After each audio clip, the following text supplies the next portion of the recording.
But you got a firsthand knowledge of that by being on Millionaire Matchmaker. Talk about that. First of all, how did you get picked for that? Were you just plucked from obscurity and put into that? I mean, it's totally, listen, I kind of knew someone who was doing the casting. Mm-hmm.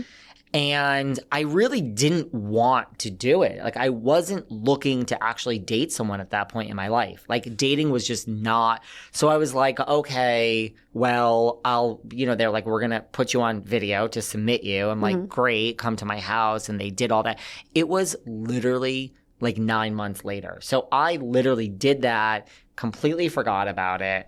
Was like, it wasn't even on my, I didn't even want to do the casting tape. Like, I was like, okay, and this and that, and what type of lifestyle do you lead? And, and then months go by and I get this call. I'm literally leaving the country to go to Africa because I was a traveler before COVID. I got to get my travel bug back on. And they were like, hey, and this and that. And I'm like, wait, I'm going to get this? And they're like, oh no, like, we've loved you since the first, TV, hurry up and wait.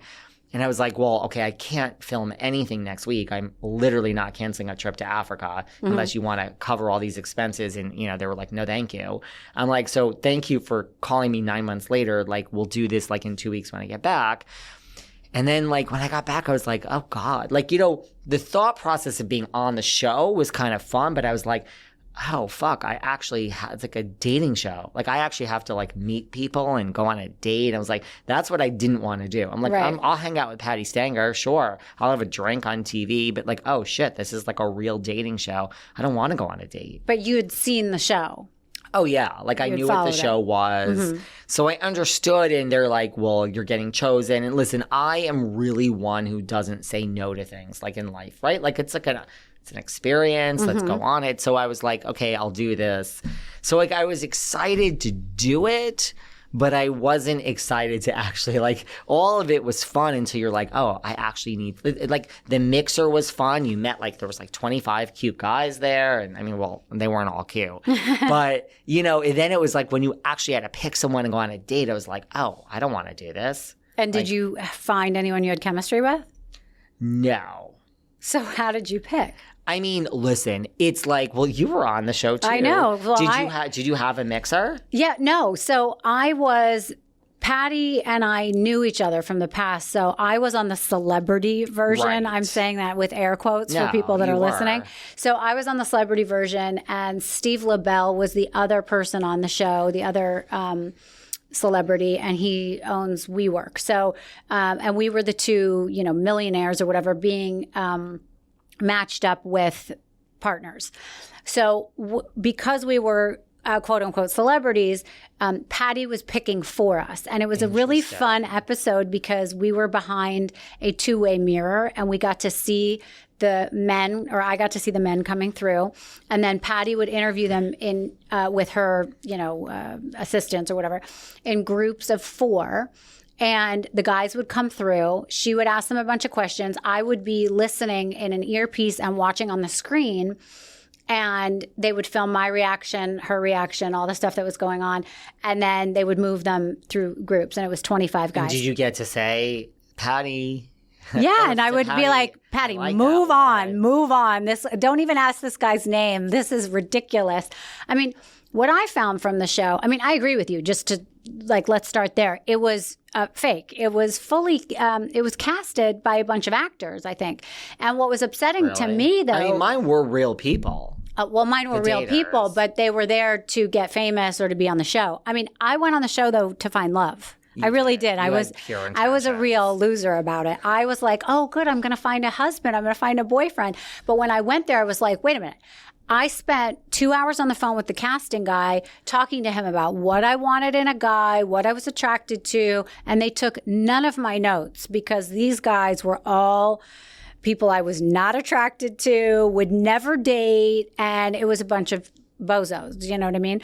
So one of the guys was this huge bodybuilder, and he took one of Patty's assistants and started bench pressing her or whatever over his head. And that wasn't for you. It was not for me. And this other poor soul, was like talking about how he had overcome cancer, a plane crash, had a leg amputated, and now he made socks for a living.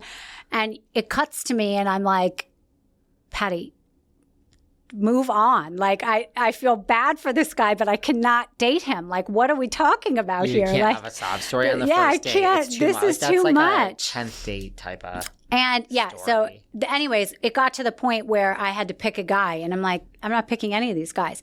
And so my name, you know how she names everybody? Did you get a name? Yeah. Mine was, I was a shredder because I shredded everybody that I was trying to be set up with.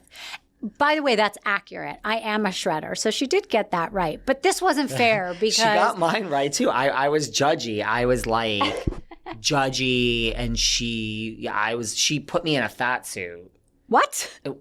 She wanted to teach me a lesson that I shouldn't judge people based on their looks. So she put me in like a fat suit. Like they literally, an SNL makeup person was hired to come in and make my face under like This sounds pockmarks. like a fun episode. It sounds fun, but like Wait, was this for the and it cocktails? It was no. This was just like, we're going to teach you a lesson. So they made my face like pock marks and like, you know, like put like scabs on my face and put me in a fat suit. And then Patty said, we're going to walk outside now. This was the New York season 4. And she walked me down. She's like, we're going to go walk down the street right now. And everybody was looking at me. And she's like, all these people are staring at you. I'm like, they're staring at me because I'm with Patty Stanger from the Millionaire Matchmaker. This was actually a popular show at the time. This is like in the middle of Times Square. They recognize you because you're famous. And because there's cameramen filming you. Right. So then she was like, they were staring at you, and like one guy. Now, mind you, I also think this part was probably staged. People were like shaking their heads and looking at me. Where they found these people, I don't know. But well, probably because they thought you were trying to find a date. Well, all I know is then it was supposed to teach me a lesson of like, don't judge people based on their looks, which I understand that as an adult, that there's more to someone than their looks. But apparently I was judgy. So you were the shredder and I was the judgy person. That was my gosh. name. But and so I mean, how I pick the person to go on a date with is like, you know, you're at this mixer, you're meeting like 25 people in a matter of 3 minutes. You're obviously just going to choose 2 people that you're somewhat attracted to as opposed to the ones you're not attracted to. Yeah.